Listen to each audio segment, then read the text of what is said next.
Welcome everybody to today's video.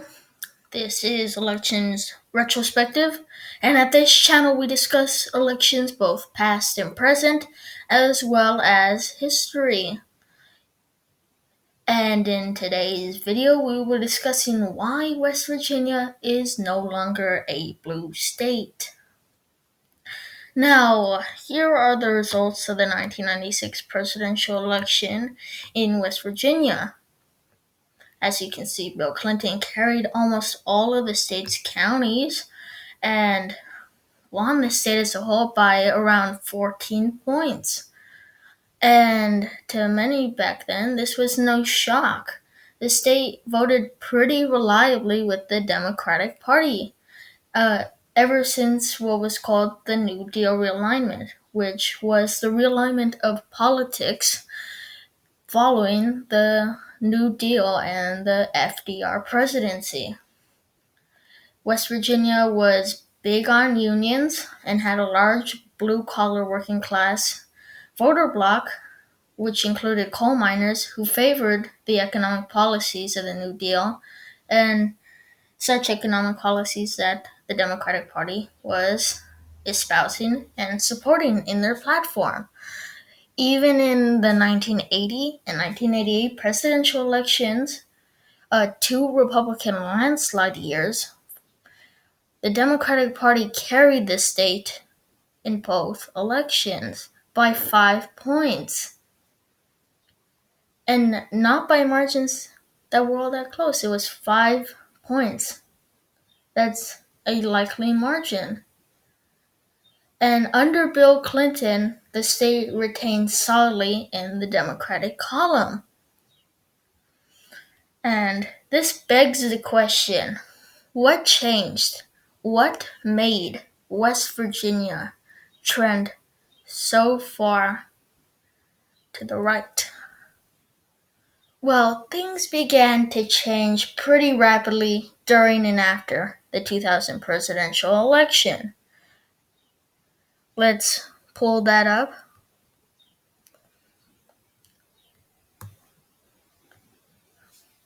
As a result of Al Gore's environmentalist positions, many West Virginians who were once loyally Democratic perceived him as hostile to the coal industry and thus flipped to George W. Bush, or at the very least became more acceptable of the Republican platform. And George W. Bush carried the state by 6 points as a result of Gore's environmentalism. And at the time, this was seen as a big shock. It's basically like, let me make an analogy. It's basically like if Oregon, which voted for the Democratic Party in 2020, all of a sudden just flipped in 2024 and was won by the Republican candidate by 5 points. That's how significant of a shift this was. It came as a shock back then. And the state only grew more conservative from then on. In 2004, he carried the state by an even wider margin.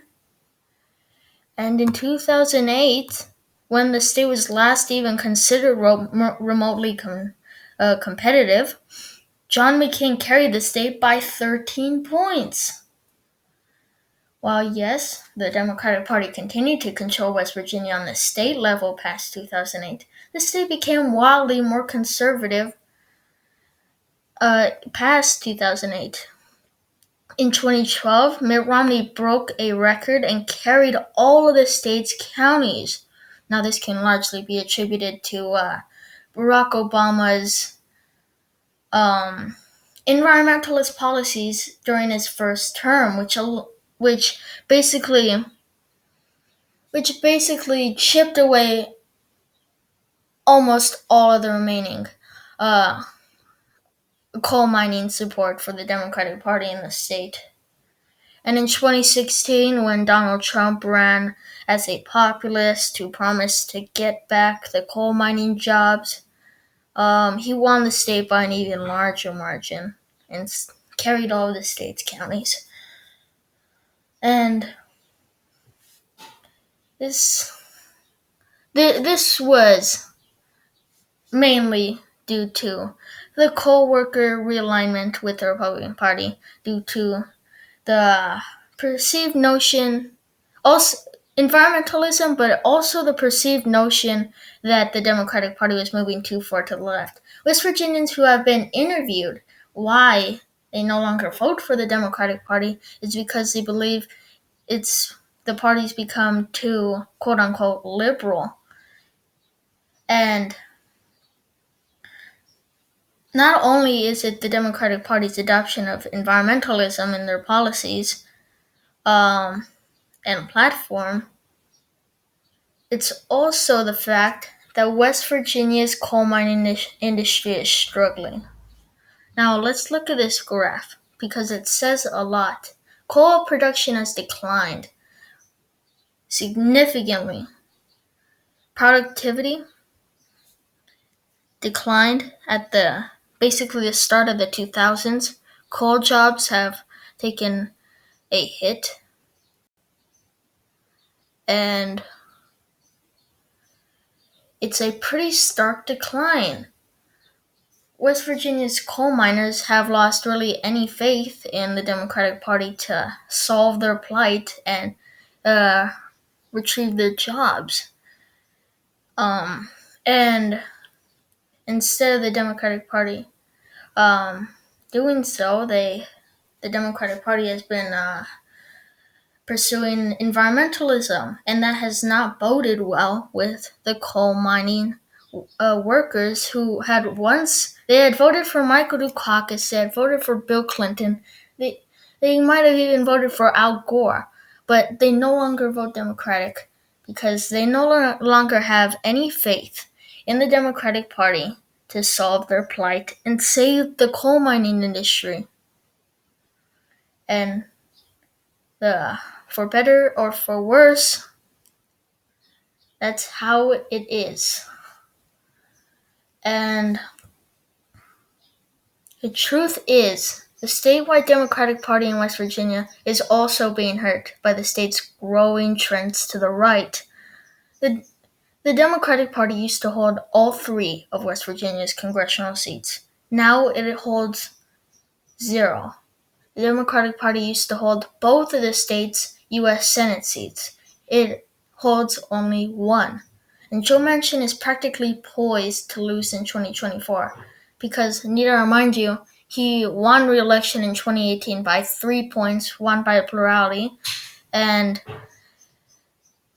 he almost lost his re-election bid in a Democratic wave year. And I doubt if he hadn't voted for Brett Kavanaugh, he would have lost his re-election. Now, the Democratic Party used to hold the governorship, not anymore. The Democrats switched to being a Republican, which we'll get into later. This is the 2010 Senate election in West Virginia. Joe Manchin, the then governor of West Virginia, won the election in a red wave year, need I remind you, by 10 points. He carried almost all of the state's counties. And that was a red wave year. Fast forward to 2018, wins re-election in 2012 by a larger margin. And then in 2018, he just wins by 3 points for his re-election. So that's a massive shift. That shows how far to the right the state has gotten. And the state's increasing shifts to the right have now caught up to the statewide Democrats. Well, Joe Manchin is really the only remaining statewide Democrat left in West Virginia. And with that said, let's examine the governorship. another statewide office that has been affected by the state's increasing shifts to the right. Back in 2016, the last election in which a Democrat was elected governor, Jim Justice won with just 49.1% of the vote, a plurality of the vote. And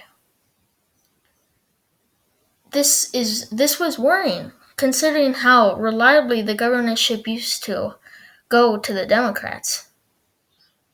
Although it narrowly went to the Democrats in 2012, but I digress. It used to reliably go to the Democrats, and now the Democrats were barely winning the governorship by a plurality. And Jim Justice, he used to be a Democrat. He saw which way the wind was blowing. He got only 49.1% for his first election. He knew he would have an uphill climb for his re-election in 2020 if he were to run as a Democrat. He knew that the state was becoming almost impossible for any Democrat to win on in the statewide level. And what did he do? He endorsed Trump and became a Republican. And you know what happened when he was up for re-election in 2020? Did he have a hard time winning his re-election? An uphill battle? No. He wins his re-election by 34 points. So, what does that teach us? That teaches us that the state has become irreparably Republican, and the Democratic Party has basically abandoned any chance at winning the state in the foreseeable future, or maybe ever again. But only time will tell. So anyways, guys, I hope you enjoyed the video. If you want to see more content like this, comment, like, and subscribe. I'm hoping to start doing more analysis videos. This is the first video on my channel, so I hope you enjoyed. And with that said, see ya.